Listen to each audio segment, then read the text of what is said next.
أعوذ بالله من الشيطان الرجيم. فليحذر الذين يخالفون عن أمره أن تصيبهم فتنة أو يصيبهم عذاب أليم.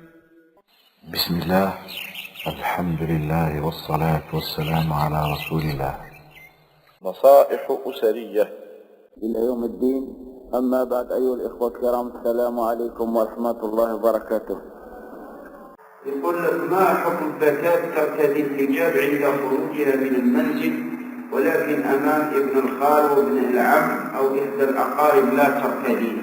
يعني هذا الطفلة تتحجب برا لتخرج تلبس حجابها، ولكن لما تكون في بيتها مع جماعتها اللي هو ولد عمها ولد خالها ولد كذا، هؤلاء لا تحتجب منهم، يعني ما تلبس الحجاب بتاعها. هذا لا يجوز يا أخي العزيز.